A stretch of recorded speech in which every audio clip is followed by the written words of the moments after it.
And in the upper right, in the blue, down 0-1 here in this best of 7, of course, because he comes from the lower bracket. He is the little corporal, Clem.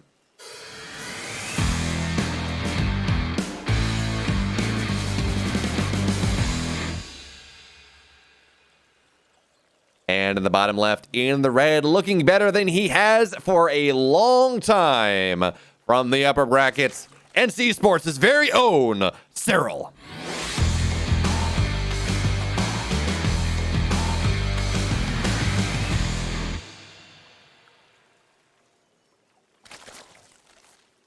And as I said, it's actually kind of funny if we look at who these players had to beat to find their way on into this grand final now. Well, they both had to beat the same player.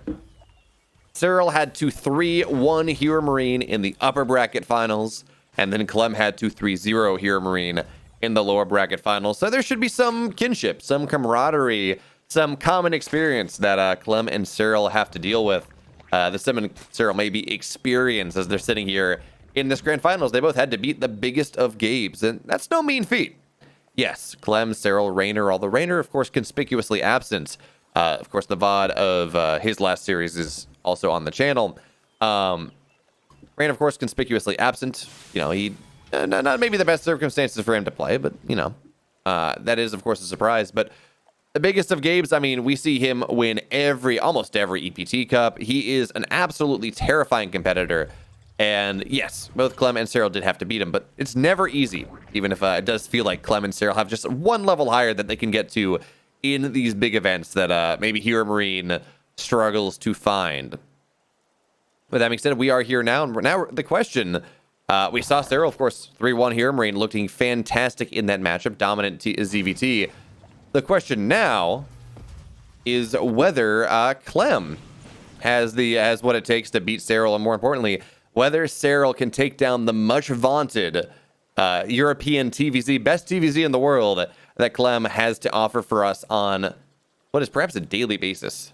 Well, certainly daily basis for his practice partners, maybe less so here for those of us watching. But anyway, now the Reaper's going to find its way on in, and Clem is one of those players that likes to be extremely aggressive with his Reaper play here. Notice Serral is giving him a lot of credit here. He built 6 Lings to try to deal with this aggression, which, I mean, yeah, maybe sure it's Juggernaut, it's a shorter rush distance, but this idea of 6 Zerglings to try to make sure that you're able to make something happen has fallen so far out of the meta that I do not remember the last time I saw it.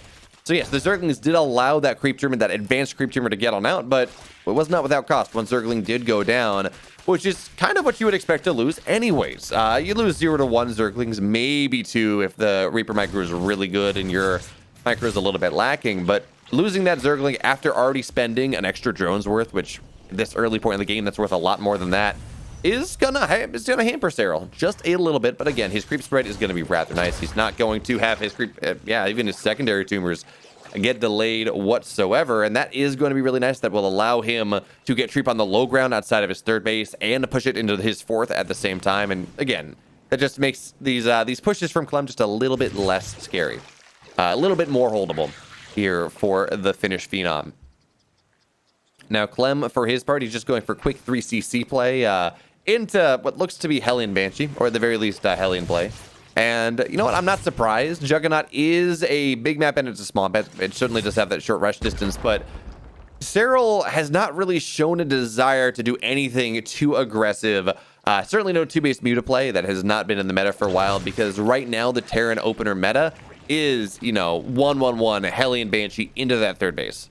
Look at this. I said Hellion Banshee. I was incorrect. No, it's gonna be Hellion Raven here. And you'll love to see that from Clem. It's so interesting to see this idea of a TVZ opener to start to find its way into the meta, because for a while it was kind of thought about. Like, well, you know, look, Ravens are detectors that maybe will allow the Terran player to remove creep. That seems fairly nice. But in this game, or in how this matchup works, it was commonly thought that Ravens are just too expensive. They build too long. They don't give you enough utility to really be worthwhile compared to, you know, a Banshee that it holds roach attack is really the big thing. And, you know, it can get damage done. 2 Banshees will be able to knock down workers pretty quickly. So as we look at that, I love what I'm really excited to see Clem start to do this. He seems like he's found an opening where he's like, look, either it's because I don't think Serral's going to all-in me on this map, or he's found a build that he thinks is maybe just safe enough to be able to get that Raven out. But now that means everything I was saying about Serral's creep spread being just so nice, doing such a good job of getting it on the left and right side, getting those 3 tumors down really early, well, doesn't matter anymore. The creep tumors are getting knocked down. All of this wonderful advanced creep spread that Serral has been able to develop, well, he may be able to save some of it. But that is a lot of energy being used on these 4 creep queens that are not going to be there to hold off any sort of ensuing push. You're not going to have much of energy at all. And actually, with the auto turret getting dropped on down, that may be, yeah, that's going to be a dead queen here. That's going to be very nice on top of the creep tumor. So Clem is finding a lot of value here in this game number 1, just with these Hellions, just with this Raven. We're going to have to see what he opts to do with that. I mean, his push shouldn't be coming too quickly. Again, his third base is just now going down. His 1-1 is just now getting started. I mean, he will have stem. And you know what? That is actually... he made 12 Hellions in this game. That is a lot of Hellions as they're looking to dive on it. The Raven will almost go down, but, you know, as long as it's not dead, it's fine. And now the Zerglings are going to look for a surround here on top of all of these Hellions. Serral's going to get a good surround, but I'm not convinced there's just enough here. There's just not enough DPS. Most of these Hellions, they should still survive, killing off a lot of Zerglings in the process. The surrounds are only as good as the Zerglings that keep them there. So, yeah, the Hellions are going to be able to find their way on out. 5 Hellions have died, 4 in that engagement for just about 30 Lings. That is cost effective, to say the least. That's going to be a fantastic move there. And yeah, Clem, I love this. He's just going back. He's like, yeah, time to repair some things. Repair the Raven, repair the Hellions. And he actually, oh, he's going for a big Hellbat timing. This is interesting indeed. So we're going to have Cloaked Widow Mines on the sides of the map. You're looking to drop into Serral's bases. But he's got an armory underway, and he's got a lot of Hellions. I'm almost looking at this as like a weird late Hellbat time. I can't imagine that's the case. I mean, Aidlings are a thing at this point now. Now the Widow Mines are going to go on in. Cloaked Widow Mines are just so dang annoying. They just make life so much more difficult for the Zerg. You got to commit to static defense that realistically Zerg's probably not going to have for the most part. And now this gives Clem opportunity to really just get more aggression here on the map. He knows that Serral's going to be committing a lot to make sure that he doesn't take any damage from these Widow Mines, which means, well, he can maybe get a drop in the main base, get a drop in the third, something like that. That just allows him to get a little bit more. And there we go. Okay, with the spores going down, the second set of drops, if it happens, of these mainly, or these Widow Mines, should not do as much damage. But again, Clem, he's very happy. He's got his 4th base underway. His 1-1's just about done. He's going to have a timing where he is 1-1. And Serral's going to be about 20 seconds out. So maybe he can make something happen with that. But on a map like Juggernaut, it really feels like more often than not, Clem wins not by just one big push, but by just tearing his opponent apart. Dropping the left, the right, the center, just making life so damn difficult for Serral. But now Bane's going to look to roll on in. Those splits are going to be very good. Serral's entire army is out of position here. Widowmine shots are not going to get a ton, but they're going to get, actually, I'm sorry, they're going to get a lot here. All of the Zerglings going on down from that initial push, and there's just not a lot of Banelings. 10 will get morphed on in. But I mean, Clem has just found an inside track, and that Widowmine shots. 10 Banelings go down, something like that. And that's just going to be that. Clem, he hits that supply lead, and there's nothing that Serral can do. GG. Serral falls down, and Clem equalizes the score 1-1. And now, you know, before we get too far into this series, I'd like to take the moment to remind you to like, subscribe, comment on this video.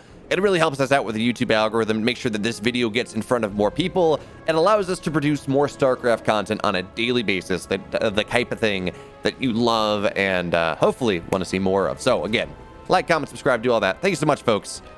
And now, well, we're already into game number 3, so I don't have to say we're going to get into game number 3. We're already there.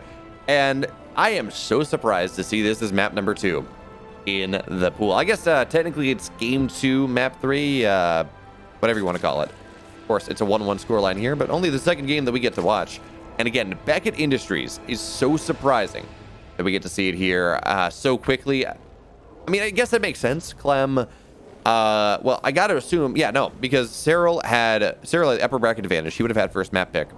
And Juggernaut would have been his map, and therefore Beckett Industry is Clem's first map. And that, you know, therefore makes a lot of sense. Beckett, of course, is by far the most Terran favored map. It's not even close. He is, or it is a 28-second rush distance. There were some really nasty sieged up positions you can take around either of the Zerg third bases. And yeah, should the Zerg be able to develop their creep spread enough? Should they be able to keep fights in the middle of the map? There are games where they can go and they can just absolutely snowball, crush the one fight, put Lings and Banes and Mineral Lines, and just win the game. But really, that's what the Terran is trying to do more often than anything else. And that does mean now that, well, this game's going to be difficult for Serral, and he has already made some adjustments. He did open with a 15 pool here in this game number 2, and he's got a hatch behind it, of course. But we may see him do something with that. He's only building 2 Zerglings right now, just be defensively to knock down this SCV. But I would not be surprised to see a Roachborn get dropped down as soon as the SCV is killed off, or at least the scout is denied. Because, well, this is not a terrible map for roach pushes. It is insanely fast, as we mentioned, 28 seconds. And the wall, or the natural choke, is not all that big. Or is not all that small, excuse me. So you certainly can get roaches in there. You can knock down walls. It gets rather interesting. But at least we don't see that yet. It's not going to be a 19 drone roach all-in from Serral here in this game number 2. He's just going to go for a standard opener, just with the caveat that he is making sure that he does not die to any sort of proxy racks play, right? You get the 15 pool early, you can get the Zerglings and the Queens out in time to really not have to worry about any sort of proxy racks like that, especially if it's scouted.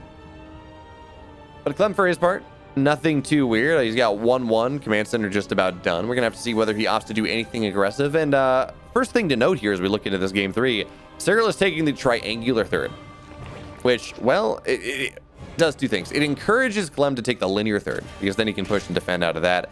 And maybe Serral thinks that linear third is a little bit easier to deal with.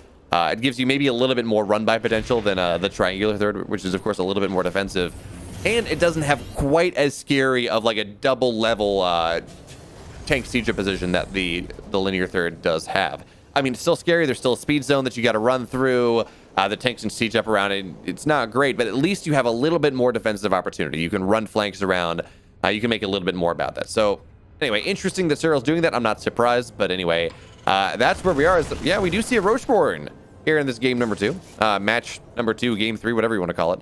As that doesn't surprise me. This is kind of what we were talking about seeing Serral do from the start of this game, but his version is going to be the macro opening, the greedy opening, I'm going to go just for roaches as a army composition build, rather than I'm going for 19 roaches and I'm going to try to force my opponent to have to really mess up his build order, go and build bunkers and build units he doesn't want to build, and maybe lose a bunch of SCVs, force the natural to lift, all that fun stuff, just looking to disrupt his opponent.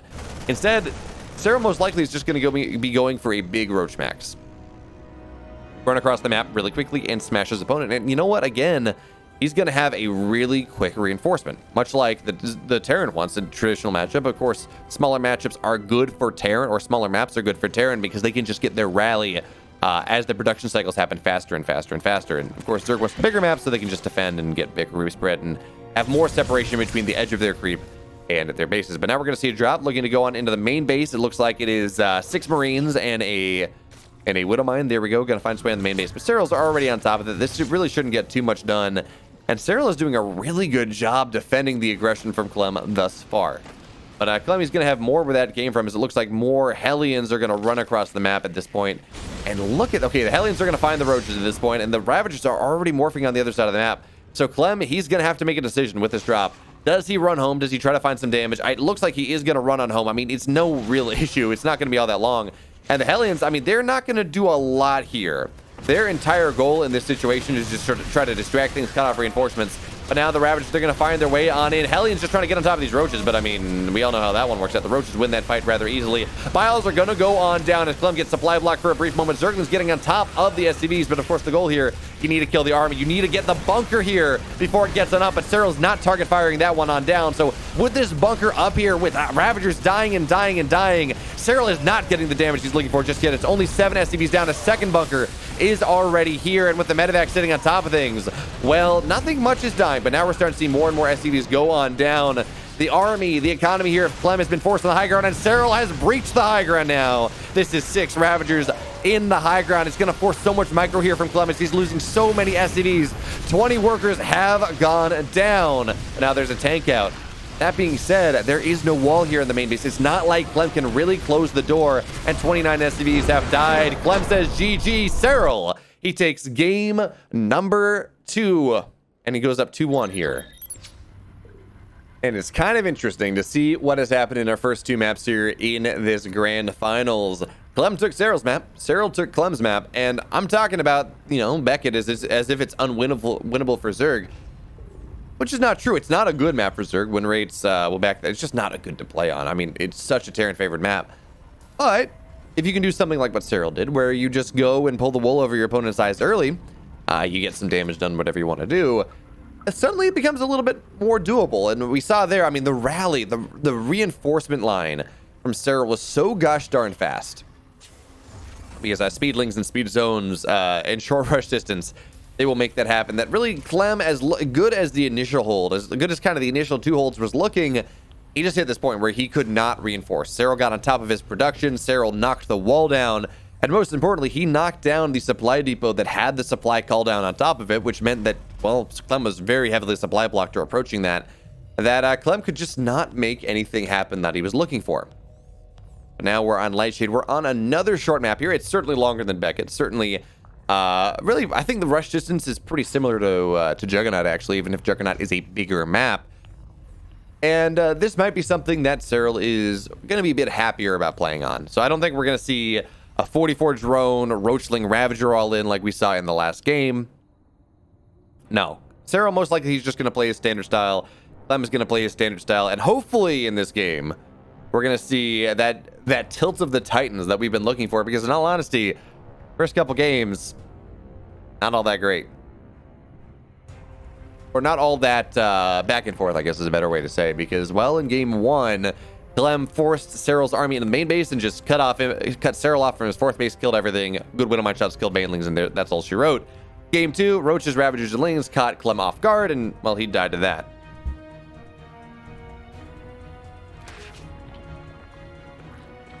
But look at this. Serral, he went for the build that I was thinking he was going to go for on Beckett.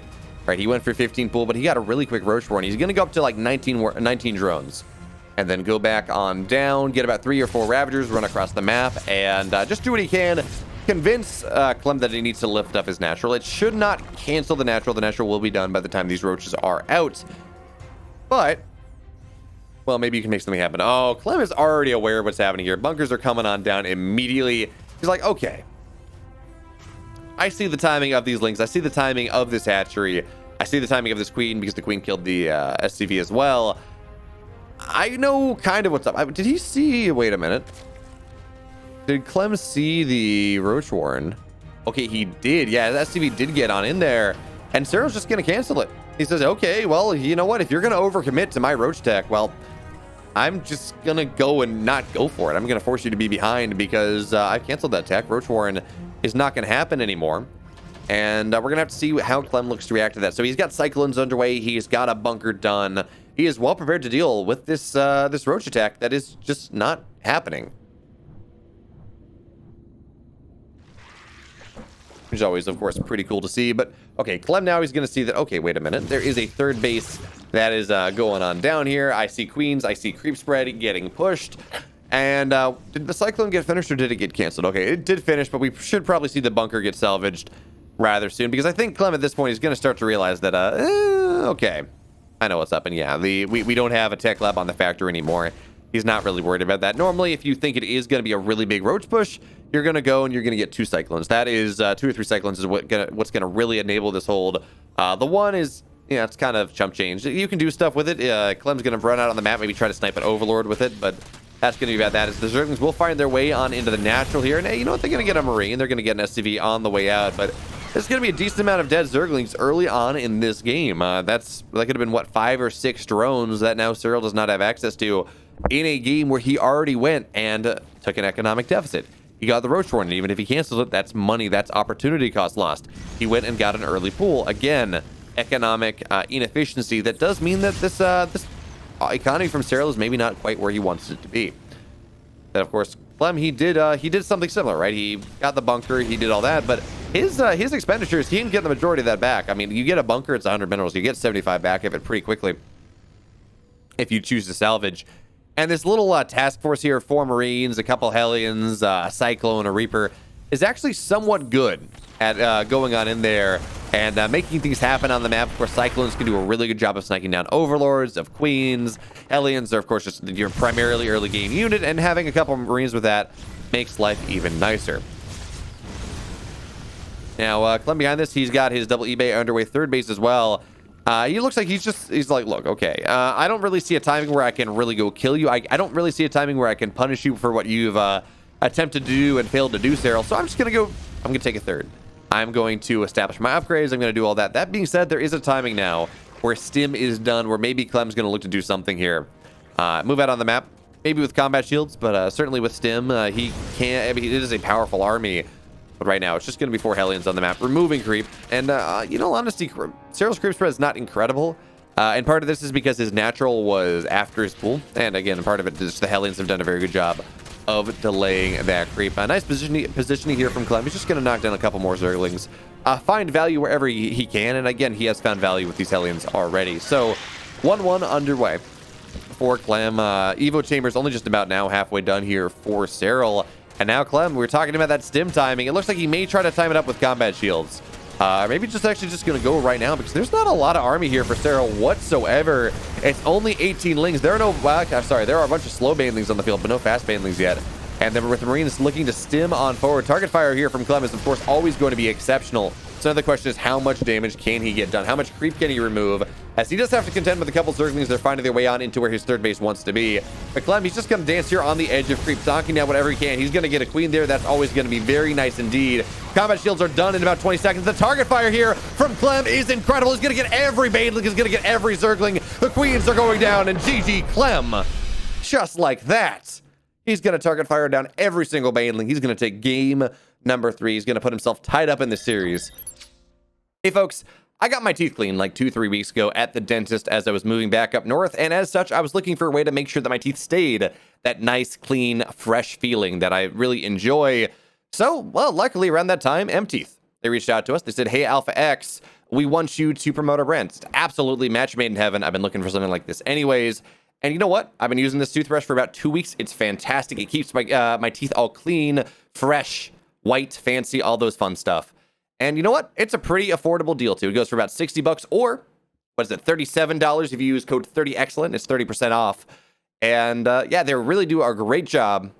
And we could not be happier to work with them here today. So again, that is code 30excellent. Link, of course, in the description below. But now, folks, let's get to the action. Holy hell, hot damn, whatever can I say? That target fire from Clem at the end of game number 3, tie everything is up at 2-2, was nothing short of extraordinary. He got every Baneling, and then he got every Zergling, then he got every Queen. And, I mean, what was Serral going to do? Sometimes the macro is too good. Sometimes Despacito has other plans. And that he did. I shouldn't say other plans, because Clem always has the same plans. To win the tournament. To be the best player in the world. To be the best Terran from Europe. That is for daggone sure. That's not even a question at this point. Although, I mean, it's kind of funny. He has just this insane level of TVZ, and then you look at him play TVT, and I mean, he lost to Marine Lord early on in this tournament. Hero Marine beats him regularly in EBT Cups. His TVP is not nearly as transcendent. I mean, he regularly loses to Korean Pro Toss players, even if he beats up on Max Packs and Showtime a lot in Europe. And, I mean, that being said, it's just his TVZ that is insane. Best in the world. There's not a doubt at this point. I know the Korean players would say, oh, no, it's Maru. I'm sorry. I do not see Maru killing Zergs with just as much ferocity and I'm not even sure it's understanding, because absolutely it's a massive understanding of the matchup, but just an understanding of Zerg psychology is how that works. I mean, we saw Clem win game number 1, not by doing anything special, but he just did such a good job of knowing exactly where Serral was going to be weak, knowing exactly where his camera was not going to be because of harassment that he put on, that he was able to just cut it off and immediately end the game because he just found that position. And that's not how every game ends, certainly not. But really just fantastic job there from Clem, and that's how he ends games, right? Just with tremendous skill, multitasking, tremendous displays of talent. And I mean, Maru just plays this game a lot. It's much more positional. It's much more kind of cerebral, where it's just Maru kind of, I mean, yes, he does more than just goes to late game, but Maru extending the game and finding advantages and just kind of worrying away at a Zerg until they die. I mean, this is just Clem saying, I am better than you, and I'm going to show it against you at like every single moment of every game. So, I don't know. Actually, I do know. In my eyes, Clem has the most impressive TVZ the world over. And I dare you all in the comments to contest me because you're just not... there's no one else. Mario maybe has a shot, but no. Clem has a Clem to my heart. Anyway, notice Serral here, he only went for... did he lose 2 Zerglings? Yeah, he did. Wow, good job there from Clem. Serral only goes for 4 Zerglings here in this game. So that means his creep germ has to be a little bit further recessed into the natural. He will lose 2 Zerglings in the exchange, which is not what you want, but I mean, it's Clem. He's just so freaking fast. That is honestly insane. And that's not to say that Serral's not fast. I mean, he's not as fast as Raynor, but Sparrow's a speedy boy too, and he's just, well, the fact that Serral says, look, I either need to go and build 6 Zerglings or just expect to lose more than the expected number of Zerglings when I play against Clem. I mean, what does that say, right? That is a marker to Clem's skill more than anything else. But now, well, third base is situated. Serral's got a decent amount of workers. He's got a couple more Zerglings that are going to time one up with that 4-minute speed timing, because of course he did go for the delayed gas solar build here in this game. And this is actually, I like this build, assuming that you're not going to be contesting against a really aggressive play, which, hey folks, guess what? That is what Clem is going for here in this game. It looks like he's got a 2-on-1 underway. But in general, right, you get a later speed. It's really good against everything but like Hellbat timing. So it's actually going to be pretty good for Serral here. Because, yeah, your speed's going to be a little bit later, but realistically, the Terran's not going to be pushing onto your creep before 4 minutes anyways. So might as well get a couple more drones out. Be a little bit more economical in that way. And now Clem's going to look to dive on it. I mean, there's Zerglings here. It's not a big commitment here from Clem. So this is all going to go down. But here's the thing, right? Going Reaper Hellion in this game into a 2-on-1 is absolutely not going to be something that Serral is going to expect in the slightest. There are some builds that do go 2-on-1 and get some Hellions. TY is a big fan of them. TY was doing them for a while. But they're not in the meta all that much. I mean, to be fair, 2-on-1 in general is not in the meta all that much, but the Hellion into 2-on-1 meta is certainly not, or Hellion into 2-on-1 build is certainly not in the meta, and we can see why. 2-on-1 hits at 430, Hellion into 2-on-1 with a third base, well, it hits a good deal later. It hits closer to like 530. And so, yeah, we're just seeing the medevacs hit the field right now, which means that even if Serral's not expecting this, he should have enough on the field. He's got 12 more Zerglings underway on top of the 10 that he has, and he should have enough queens. So this really should not get too much done here for Clem. I mean, yeah, Serral's not at like the 30 Zergling mark that he really wants to be at to hold up a 2-on-1, but he's going to be good enough, especially with all these queens, all 6 queens that he does have at the front. So other interesting fact, Serral is taking the left side 4th base. He's taking the 9 o'clock 4th. And, you know, there's some method to that madness, of course. I believe he saw where Clem was taking his 3rd. That's just kind of the traditional 3rd base location for a Zerg player. And, well, if you're going to do that, I mean, this is just the furthest possible base that you can take from the 3rd base of Clem. And that's always going to be really nice. And on top of that, it's just not as scary to hold this, the destructible rocks that Serral would have to deal with outside of this other potential 4th base that Clem is at right now. Well, that's just not a lot of fun for the Zerg to deal with. You can put tanks there really easily. But now the bio's going to stem on it. They're going to like, wait a minute. There is no 3rd base. There's no 4th base here. And in fact, the Queens are going to get a lot of pot shots on top of these medevacs. So really nice job there from Serral from a positioning perspective, from a like game knowledge, game sense perspective to put his burgeoning 4th base on the left side. I really like it.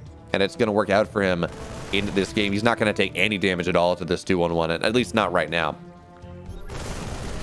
So now 1-1 underway for both sides. Not a big timing difference for Clem or Serral. So it's not like we should see a 1-1 versus 0-0 timing in the game or something like that.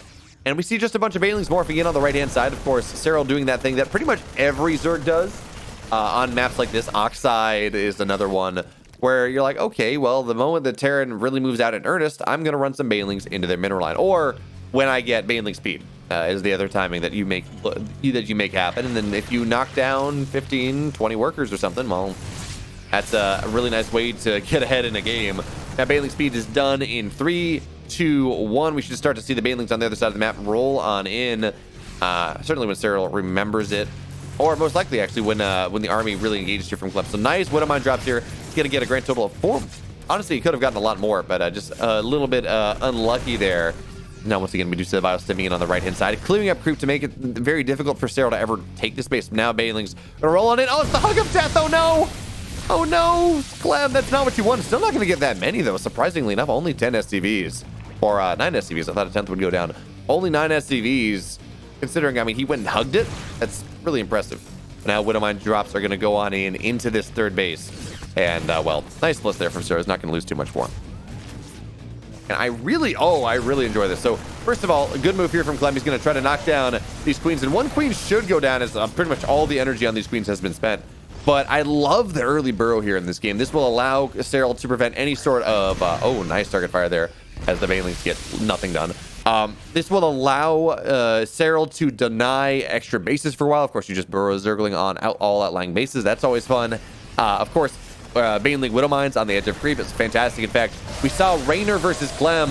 This was used to tremendous effect. It just knocked Clem out of game number 3, I believe, in that series. But now we have Clem pushing on 2 fronts here. That being said, we need to talk about Serral's creep spread at this point because it is insane. It is a solid 3 screens, 2-3 screens between the edge of Serral's creep and where Clem wants to be. So it's going to take a while. It's going to take a lot of scans, which is, of course, 250 minerals a pop there. So that's expensive here for Clem as the Baneling's going to look to filter on in. It looks like Serral has everything he needs to make sure this hold happens. Not a lot of Widowmines with charges remain either. As we're going to see, well, Clem's going to get a decent amount of these Banelings as they look to morph on in. But now Serral's going to look to get on top of things, and he's going to get a decent trade because Clem was distracted, pulling things away from that third.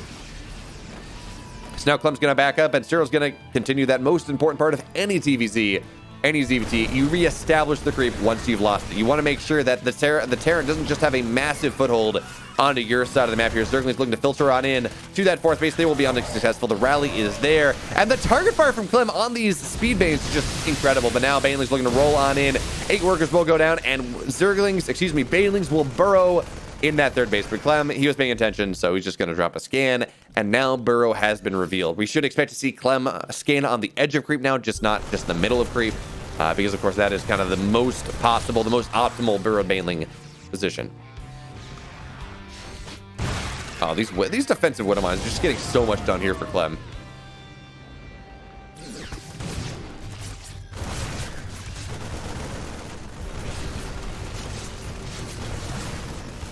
All right, but now Clem, he's going to get aggressive on, well, he's off creep now. And Serral, I feel like he's maybe overextending here just a little bit. He smells blood in the water. He thinks he can wipe this army out, but the rally's coming on in. That being said, Banelings are going to get some great connections on the left-hand side. Of course, Clem, he's never doing anything at once. He's going to get damage here on this 4th base as well. But yeah, Serral, he's going to absolutely clean this on up. No big deal.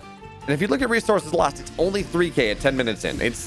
I mean, obviously you want to be at net 0, but in the annals of CVT, this is extremely acceptable here for the Night King. As now Serral's going to look to go off creep once again here, try to get Banelings on top of this bio army. It is 2-2 versus 2-2, of course. A Liberator will siege on up, and I mean, Liberators against Leg Bane doesn't do all that much.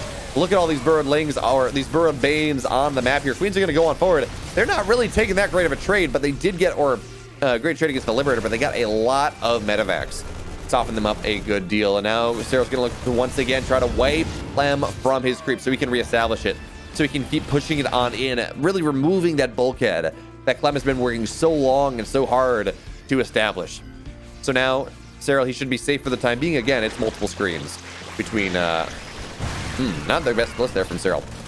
Multiple screens between where Serral has creep, between the edge of their creep and again where Clem wants to be. So he's going to be pretty happy for now. His hive is just about done, and yeah, his 3-3 is going to be behind what his opponent's going for, but not by too much. Not certainly the minute-long, 2-minute-long timing that has been traditional in this matchup, although I guess I speak more to history than current events because, I mean, a lot of Zerg builds right now really rely on getting that hive pretty quickly.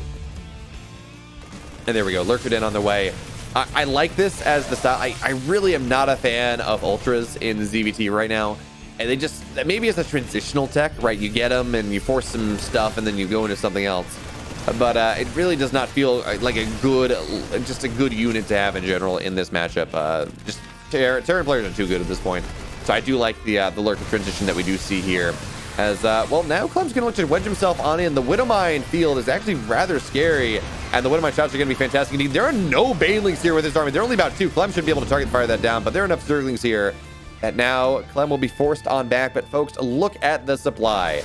this has been a game of paper cuts. We've been talking about, well, Maru is a player that kind of wins by paper cuts, and Clem just wins by sheer dominance. Well, we're seeing a little bit of both here. Is supply is starting to really get in Clem's favor. Resources lost is starting, the gap is starting to grow. And Clem has now been able to deny some bases. He denied the prospective 6th base here of Serral. It was a cancel, not a kill, so that's good there. That being said, though, nice hold here from Serral. And I believe he got a... Oh, the Burrow Widow Mines are going to be really nice, but not going to get everything.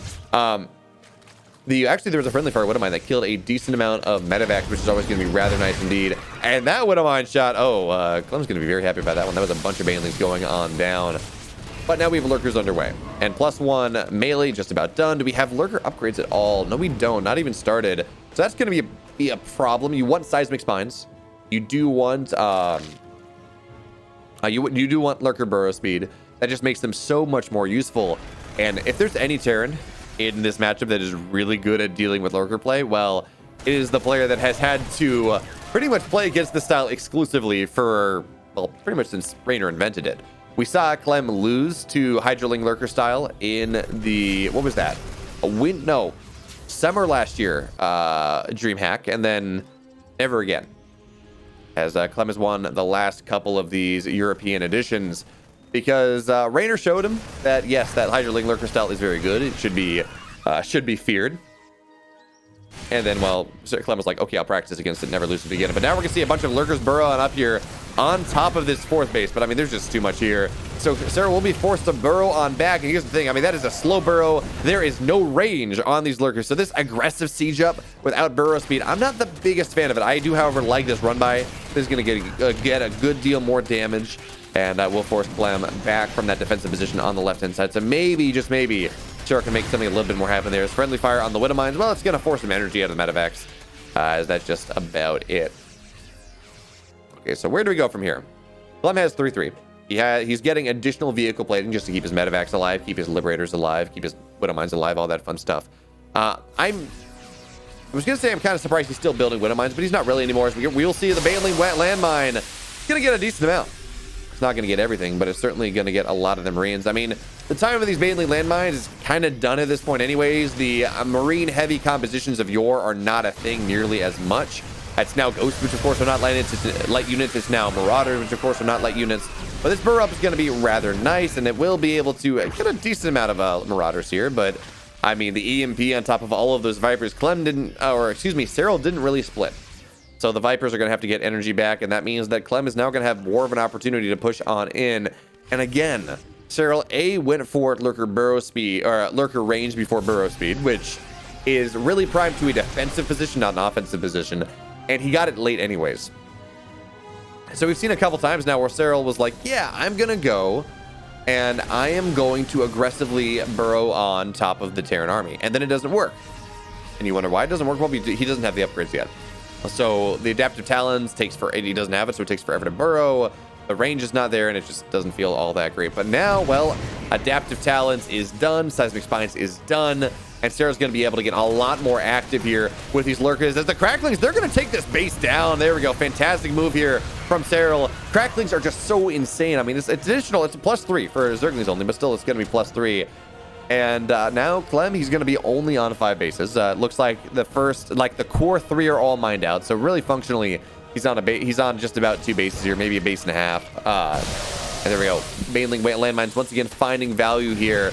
As the Widowmine shots are going to be rather nice. Lurker's going to burrow up, separating this army just a little bit, but the Widowmine shots again are causing problems here for Serral. And if we look at this is not your classic Hydroling Bane game where the Zerg takes the map and then they have a massive bank and they start trading. They just keep increasing their lurker count and it's all fine. And this is a game where Serral does not really have much of a bank whatsoever. He's been trading extremely heavily and not all that cost efficiently. Even after he has his lurkers on the field, even after he has his Vipers on the field, the supply or the resources lost gap has increased. It's now up to 8K. It was at 5. So he's not really hitting that moment of extreme cost efficiency that allows the Zerg player to start trading a lot more equally, even start to trading in favor of the Zerg. Clem is just all over the map, and he's just never really fighting where the lurkers are. He's doing a really good job of kind of just trying to play it as optimally as he can. But now we're going to see Serral look to bust on into this 5th base. Bailey's looking to crash on, and the base will go down. And that's going to force, well, not going to force Serral back. Serral's just going to go back. There's nothing more for him to take here. He doesn't need to take a fight against the army. Certainly not with the Liberators sieging up like that. 11 workers go down. The base goes down. And now the economy, of course, massively in Serral's favor here. But the army supply, it is a 50 supply deficit. And this army that Clem has, I mean, not just a 50 supply deficit, it is a massive expense deficit here. It's almost 3,000 gas more here for Clem versus Serral, and Clem is making every use of that. The snipes down on top of observers, on top of everything here. The Queens are going to look to try to take the fight, and they're just going to be EMP down. Queens without their energy might as well not exist whatsoever. Snipes knocking everything down. The stack defense is falling. Serral is going to lose this bottom right-hand side base, and with it, well, that's a lot of his economy. This is really the only fresh base that Serral has left on the map. He's been mining on the left side map for a while. Yeah, he's got that like 12 o'clock base. He's doing something there. But that is just about it. Serral, we talked about how much he's mining, and he is just a little bit, but he is starting to run out of money here. That parasitic bomb is actually going to get a lot of value on top of these medevacs. He's going to bring it back in. So I believe 2 medevacs actually died there. And yes, the Zergling counterattack is getting actually insane damage. 23 SCVs have died, and that's not all that fun. But again, Clem, he's up on workers. He's up 60 army supply, and he's gonna have mules here. So once he takes this upper left base, he's gonna just drop a bunch of mules. He's gonna be very happy about that. And again, if we look at army value, 3,100 gas in a Terran army to 675. That means that there are, well, there's 1 Viper, which is half the gas right there, and then, well, it's a couple Bailings, yeah, maybe a couple Hydras on the way. Not a lot here for the Zerg player. And again, when we're looking at late game ZVT compositions, it's all about the gas. It really is all about the gas. You need lurkers, you need Banelings, you need Vipers, whatever the case. Mass mineral army is not going to work all that much. And the funny thing here is Serral has that. He's sitting on 4K gas. What he's lacking is minerals. He spent so much money on getting just tons and tons of Zerglings. 734 Zerglings have died in this game, that he doesn't really have the minerals that he needs to make sure things happen. Now, I do like here baiting a friendly fire on top of all those SCVs. So theoretically, he can get a lot more now. But, well, it's going to be Scan.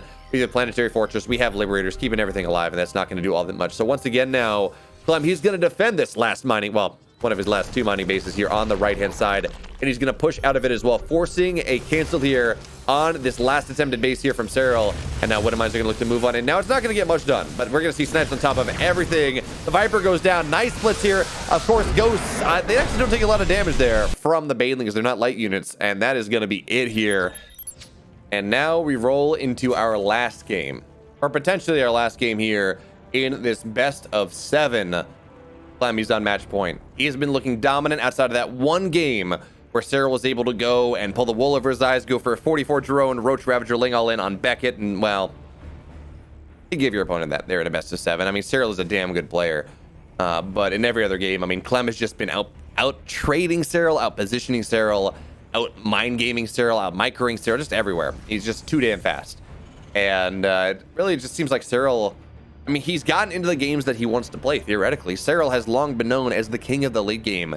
Maybe he's not as fast as a Rainer, but that's fine because his understanding of the game state is just always going to be better. He is, of course, the best player in the world just from a scouting perspective. He has some of the best game sense, best game knowledge, best game understanding of anyone on the planet. And he gets himself into these late game situations. He's on 5-6 bases. He is owning the map. He's got insane creep spread. And Clem just says, hold my beer. I'm going to attack on 3 different spots on the map at the same time. I'm going to make it almost impossible for you to spread your units appropriately. And even if I do, even if you do that, well, I'm still going to outtrade you anyways because my micro is that good. And it's going to be such a hill here for Serral to climb. And yeah, he does benefit from having that 1 free map from being in the upper bracket. That is always going to be in his favor. That means that he only has to go even with Clem. He only has to win as many maps as Clem does in this series to make sure that he comes out the victor, which means, well, he's got to win now.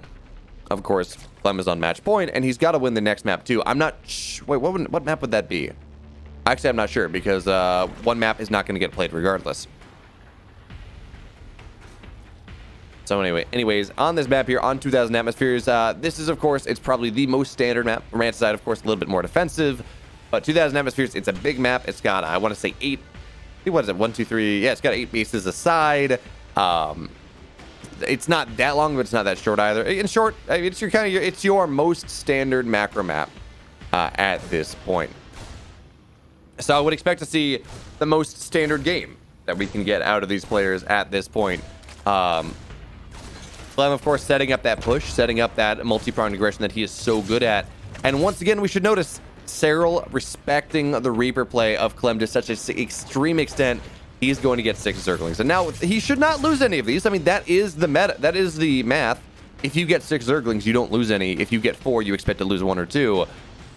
We didn't see that, of course, happen in game number 1, as he did lose Zergling anyways. But point being, you got the 6 Zerglings. Just so much respect there for the Reaper micro for just how annoying Clem can be with those Reapers. You get 6 Zerglings, you got to worry about it less. But again, that's 1 less drone. That is a slower economy here for Serral in this game. But of course, it is nice to see that Serral can once again really establish his creep. But I mean, look at this. The Reaper is just guarding the left-hand side of the creep line here, and just make it so hard for the queens to go in and say, yeah, I'm gonna put a creep tumor down, because the Reaper's gonna look to try to dive on top of it. But now that there are 2 queens here, well, okay, should be able to force them back. But again, that does mean that the connection between the natural and the third base is gonna be a little bit slow. It's not really gonna give Clem much of a timing, because I mean, it's still 3 minutes and 40 seconds into this game. Hellions aren't really active on the map yet, but it means that there's going to be less creep around the third base. It means that some sort of Hellion Banshee pressure is going to be able to get a lot done. Notice, by the way, that Cloak is underway. There's no Banshee being made. This, I believe, yeah, there we go, is going to be a fake play. And once again, Clem is going for the Hellion Raven play that did so much work for him on Juggernaut. And again, I'm really excited to see this. This is something that pretty much only Clem is doing. Because it doesn't have that straight up ability, right? It doesn't have the straight up defensive ability, but you can go on in and you can drop an auto turret and snipe a queen, or snipe a couple drones. You can remove so much creep. And the way Clem likes to play with just such a focus on tempo, well, it has got to be the perfect way. It's got to be one of the perfect styles for the Little Corporal. And the question next is, does Clem go up to like 11 or 12 Hellions like he did in the last game? Now he's going to go up to 8 here. And at the very least, he will get 10. So yeah, we will see him commit that heavily to Hellions once again, because, well, you got the Raven. You might as well do that. Make sure that you can really curtail that creep, fight whatever you can in the early game. Just establish so much map control that you just make life difficult. I mean, again, Serral, he's really doing a good job establishing his creep. He's got it out already almost into the middle of the map here. These 4 queens are doing a great job. But there's the Raven. Detector units are powerful drugs, folks, and they will remove that creep. And it's funny. I feel like a majority of this series, really, I've been talking about just how important creep spread is, but that's only because Serral he's not Scarlet. Arguably, he's better at the creep spread, but B, Clem just puts such a focus on removing the map control, the map vision that Serral has. Because knocking out all this creep now, it allows him to set up that 3-pronged attack that we saw in previous games, where he's got an army on the left, center, and the right, and he's just pushing in and out on the edge of creep. And as he's able to remove that map control that Serral has been so diligently building in this game, well, that means that any of those little expeditionary forces, however, you see auto turrets drop here. This queen is dead. Nice job there from Clem. Even as these expeditionary forces, well, as they happen or as they don't happen, as we see a bunch of Hellions get knocked down here, great job from Serral, they're going to be 1 screen closer, half a screen closer to actually getting into a base, getting into a mineral line, getting into real damage. And that is always going to be scary there for Serral. He wants to be able to push Clem's, his kind of probing forces further back. He does not want to allow that fist, those individual fingers, to come together and form a fist. And, well, Clem is putting himself in a position where he may be able to do that after all. So only 4 Hellions left, but I mean, 4 Hellions are more than enough to remove all of this creep. As the 4th base now, it's just about 2/3 of the way down here. It's a little bit slower than your than just kind of a pure Lane focus, but we do see a Spire coming on down. And this actually, well, this can be somewhat scary. Because, of course, if you're going for this quick Spire style, there is no Evo Chamber. There will be no upgrades for quite a while. And that means that Clem is going to have some really nasty timings coming up. I mean, this is the build, right? You rely on counterattacks. You rely on mutas to pin your opponent back. But this game is kind of turning into a similar game to see, like, early Terran aggression against a 2-base muta. I mean, yes, it's later. Yes, it's 4-base muta, but we're still seeing the same idea. the push of the Terran is finding its way on in as the mutas pop. And that makes life so difficult here for Clem, or for Serral, because he's just committed, 600, 600, 700, 700. How many mutas are there? 900, 900 on mutas, on really units that can't fight this army all that much. But nice friendly fire there from Serral's going to be able to clean this army up regardless. And now the mutas are going to find their way onto the other side of the map. And this is, as much as I talked about, well, this is a problem for Serral, right? He can't fight with these mutas, not really, where he wants to be getting damage done. Well, the mutas are going to fly on in. Anyways, the army of Clem on the other side of the map is going to be forced on home, and now Serral has an opportunity to go pin his opponent back. As the mutas are just going to look to dance between the main natural and the third, find as many SCVs as they can, knock down tech maybe, knock down medevacs and widow mines and all that fun stuff. Well, this is what Serral is going to be wanting to do for the next several minutes. Keep his opponent at home, reestablish his creep spread around his 4th base, get his 5th base, build a bunch of workers, get up to like 99, 92, 99 workers, and just win with economy, win with the true Zerg nature, just the true swarming nature of the Zerg race. But Clem feels like he has pushed off the mutas just enough, and he's going to be able to push on in on the right side once again. He's going to look to take advantage of the amount of creep that he removed early on. So now we're going to see Hellbats morphing. We're going to see Auto Tourist drops on down. This creep spread is not going to be established. And now this push coming in from Clem is terrifying indeed, because he is about 1 scan away from the base. And he's in that position that, well, Zergs hate so much there with the destructible rocks in that choke that Serral's not been able to remove. But now Bailey's going to look to run on in. It's only 8 SCVs though. Yeah, Clem's at 60 workers, but 60 workers is more than fine when he's on 4 bases, when he has mules. So now Clem, he's looking to stim on in. So many queens are going down, so much that defensive stability is going on down. And folks, it is still 1-1 versus 0-0. The upgrades do not favor Serral in this engagement whatsoever. Bailey's look to run on in, but they do not get the army. That is what Serral needed in this game. He needed to wipe away the army. He needed to break it down so he could fight it, so he could knock it away. And now the mutas are going to be forced to fight. This is not what they want. GG, well played, Serral says. And he takes the series. Clem takes the entire tournament, as once again, he is the victor of DreamHack Masters Europe.